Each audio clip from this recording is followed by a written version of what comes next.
क्या हुआ जब अयोध्या राम मंदिर में नासा के वैज्ञानिकों को मिला कुछ ऐसा जिसे देखकर सभी के रोंगटे खड़े हो गए। यह घटना देखकर आपके भी पैरों तले जमीन खिसक जाएगी, क्योंकि आज विज्ञान भी सनातन के सामने झुकने वाला है। क्योंकि जब कुछ भी नहीं था तब भी सनातन ही था। आजकल के वैज्ञानिक कई बार प्रभु श्री राम को काल्पनिक बताने की कोशिश करते हैं।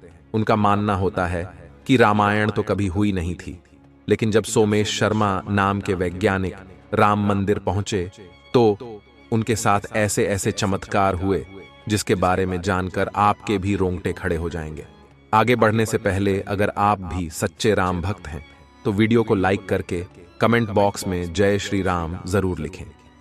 राम मंदिर बनना हम सभी सनातनियों के लिए एक सपना था, और जब 22 जनवरी 2024 को भव्य राम मंदिर का मेन प्राण प्रतिष्ठा का समारोह हुआ तो पूरे देश में खुशी की लहर दौड़ पड़ी।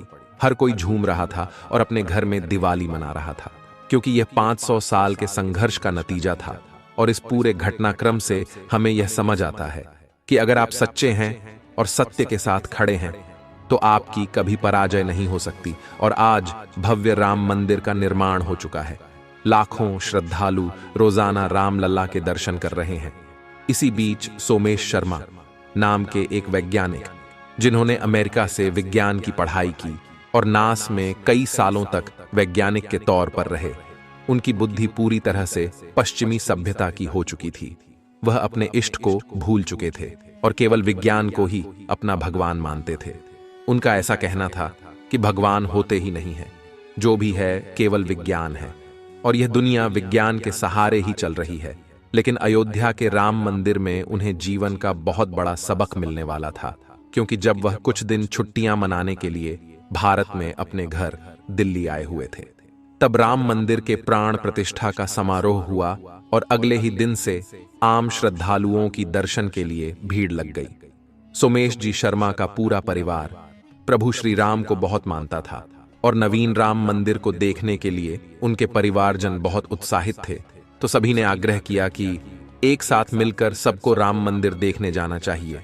लेकिन सोमेश जी शर्मा इस बात से राजी नहीं थे, लेकिन बच्चों के कहने पर वे राजी हो गए।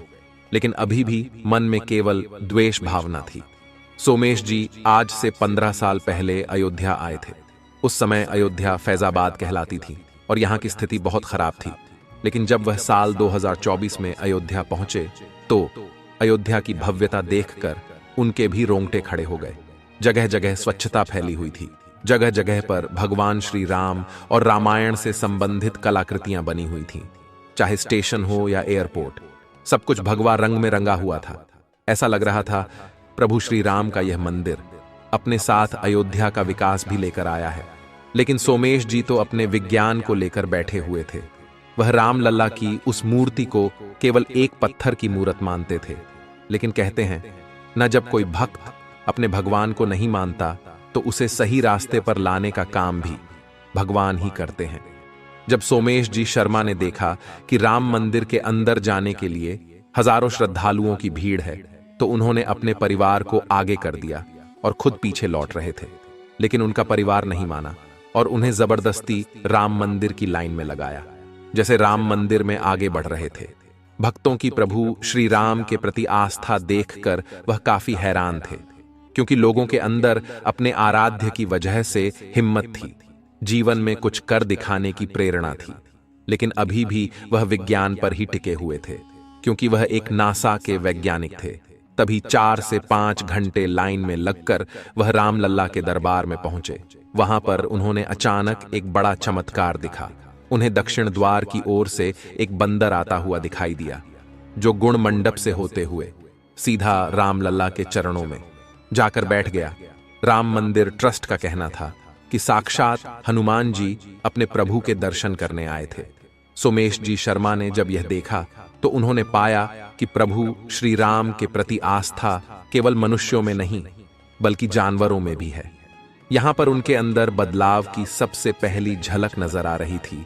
इसके बाद अचानक कि उनका पर्स कहीं पर गायब हो गया। जब वह राम मंदिर से बाहर आए तो अपने परिवार वालों को उन्होंने बताया। उनके परिवार वालों का कहना था कि आप चिंता मत करो, प्रभु श्री राम आपका पर्स जरूर लौटा देंगे। तो सोमेश जी का कहना था कि मेरा पर्स तुम्हारे भगवान के दरबार में चोरी हो गया, इससे बड़ी शर्मिंदगी की बात क्या हो सकती है। लेकिन उनकी एक बेटी ने कहा कि कल मैंने आपके पर्स के अंदर एक छोटी सी हनुमान चालीसा रख दी थी। यकीन मानिए किसी न किसी तरह आपका पर्स पुनः जरूर मिलेगा। आप प्रभु श्री राम पर भरोसा रखिए। फिर सभी लोग इंतजार करने लगे और इधर उधर पर्स को ढूंढने लगे।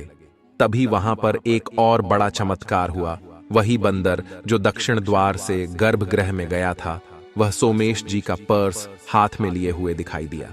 इसके बाद उन्होंने उसे बंदर को एक केला दिया और उसने उनका पर्स लौटा दिया। सभी लोगों इसे प्रभु श्री राम का चमत्कार मान रहे थे। सोमेश जी भी हैरान थे, लेकिन अभी भी विज्ञान उनके ऊपर हावी था।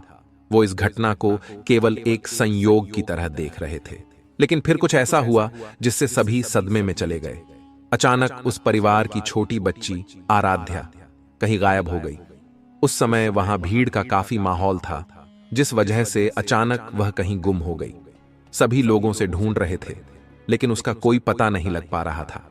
कई घंटों तक उसकी खोजबीन जारी रखी। पुलिस को भी उसके बारे में बताया गया, लेकिन सब थक हार चुके थे। सोमेश जी उस बच्ची से बहुत प्यार करते थे। वह उनकी पोती थी और उनके लिए सब कुछ थी। जब कई प्रयास करने के बावजूद भी आराध्या नहीं मिली, तो उनका पूरा परिवार प्रभु श्री राम से विनती करने लगा। तो सोमेश जी भी पिघल गए। उन्होंने रामलला से कहा कि अगर हमारी बच्ची सही सलामत मिल गई तो मैं मान जाऊंगा कि इस दुनिया में भगवान का अस्तित्व है, और मैं फिर कभी भी सनातन धर्म पर शक नहीं करूंगा। जिसके 15 मिनट बाद फिर एक चमत्कार हुआ, जिसमें वही बंदर उस बच्ची की चप्पल के साथ दिखाई दिया। सभी लोगों ने देखा कि यह तो आराध्या की चप्पल है, तो सब उस बंदर का पीछा करने लगे।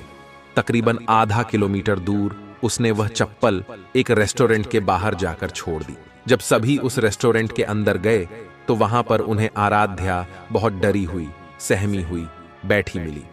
लेकिन उसे पाकर सबकी जान में जान आ गई। सोमेश जी को उस बंदर ने आज 3 चमत्कार दिखाए थे। इसके बाद वह भी समझ गए कि यहाँ कोई तो शक्ति है जो इतने बड़े संसार को चला रही है। वे प्रभु श्री राम के चरणों में झुक गए और सदैव सदैव के लिए उन्हीं के बनकर रह गए। अर्थात आज नासा का एक वैज्ञानिक भी प्रभु श्री राम के चमत्कार के सामने अपने घुटने टेक चुका था। अयोध्या के राम मंदिर आना उनके जीवन का सबसे महत्वपूर्ण पल था, क्योंकि यहीं आकर उन्हें अपने धर्म का ज्ञान हुआ और भगवान की प्राप्ति हुई। विज्ञान अपनी जगह सही है, लेकिन धर्म में आस्था रखना, भगवान के प्रति विश्वास रखना भक्त को एक विश्वास देता है, एक हिम्मत देता है, जिसके बल पर वह जीवन में जरूर कुछ बड़ा करता है। जब से प्रभु श्री राम का भव्य मंदिर बनकर तैयार हुआ है, तब से कई चमत्कार अयोध्या में देखने को मिल रहे हैं। स्थानीय लोगों का कहना है कि अब राम युग आ गया है, क्योंकि इस भव्य मंदिर के साथ अयोध्या का रूप रंग भी पूरी तरह से बदल चुका है। लेकिन जब हम सोचते हैं उन कार सेवकों के बारे में जिन्होंने हंसते हंसते अपने सीने पर गोली खा ली, तो हमारी आंखें नम हो जाती है। क्योंकि अगर आज वे इस दृश्य को अपनी आंखों से देखते तो बात कुछ और होती।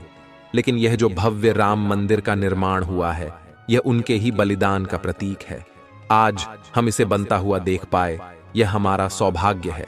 लेकिन कितने बलिदानों के बाद इस राम मंदिर का निर्माण हुआ है, इस बात से हम आज भी अनजान हैं। क्योंकि पिछले 500 साल के भीतर कई लोगों ने इसकी रक्षा के लिए अपने प्राणों को त्याग दिया। कई साधु संतों ने प्राणों का बलिदान दिया, तब जाकर आज हमें यह दिन देखने को मिला है। साथ ही साथ अयोध्या में भव्य राम मंदिर बनने के बाद अब तैयारी है काशी और मथुरा की। जब राम मंदिर में प्राण प्रतिष्ठा का समारोह हुआ तो काशी विश्वनाथ में नंदी बाबा ने भी अपना होश खो दिया और रातों रात बैरिकेड तोड़वा दिए, और रात्रि 3 बजे से ही ज्ञानवापी मस्जिद के तहखाना में पूजा पाठ का कार्यक्रम शुरू हो गया। यानी कि अब सनातन धर्म का बिगुल बज चुका है और जल्द मथुरा की बारी भी आने वाली है। भारत में कई मंदिरों को तोड़कर मस्जिदों का निर्माण हुआ और अब हम अपना अधिकार लेकर रहेंगे। अगर आपको भी आज की वीडियो पसंद आई हो तो लाइक जरूर करें। रोजाना ऐसी सत्य चमत्कारी घटना देखने के लिए हमारे चैनल को सब्सक्राइब करके बेल आइकन को प्रेस कर ले। अभी के लिए आप सभी दर्शकों को हर हर महादेव।